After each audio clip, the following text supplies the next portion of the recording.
আসসালামু আলাইকুম everyone, welcome back to my channel. আমি কল্পনা জাহান আজকে আবারও একটা রেসিপি নিয়ে হাজির হলাম। সবাইকে সাথে থাকার অনুরোধ রইল। আজকে আমি রান্না করব আলু, করলা এবং ট্যাংরা মাছ। আজকে আমি একটু অন্যরকম করে এই রান্নাটা করব। যারা করলা খায় না তারাও এই রেসিপিটি খাবে। এখানে আমি হাফ কেজি করলা এবং 2টা আলু কেটে রাখছিলাম, আর এখানে কিছু ট্যাংরা মাছ। এখন আমি এই ট্যাংরা মাছের ভিতরে সামান্য লবণ এবং সামান্য হলুদ দিয়ে মাখিয়ে নিচ্ছি।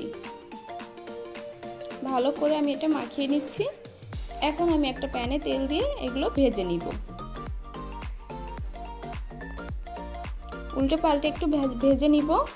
এই তো ভাজা হয়ে গেছে। এখন আমি ওই তেলের ভিতরে বড় 2টা পেঁয়াজ কুচি দিয়ে দিচ্ছি, কিছু কাঁচামরিচ স্লাইস দিয়ে দিচ্ছি,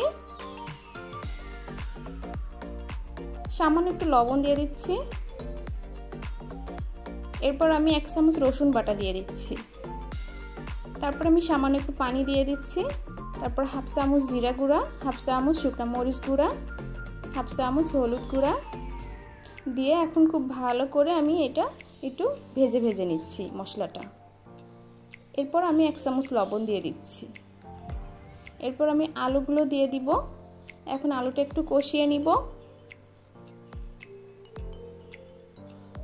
একটু ঢাকা দিয়ে আমি কষিয়ে নিচ্ছি। এই তো এরপর আমি একটু সামান্য পানি দিয়ে করলাগুলো দিয়ে দিচ্ছি। এখন করলাটাও খুব ভালো করে আলু মশলার সাথে কষিয়ে নিতে হবে, একটু ভাজা ভাজা করে নিতে হবে। এই রান্নাটা কিন্তু সত্যি গরমের দিনে স্বাস্থ্যকর। এরপর আমি 1 কাপ পানি দিয়ে দিচ্ছি। এখন আমি এটা একটু নাড়াচাড়া করে ঢাকা দিয়ে রাখবো 5 থেকে 7 মিনিটের জন্য।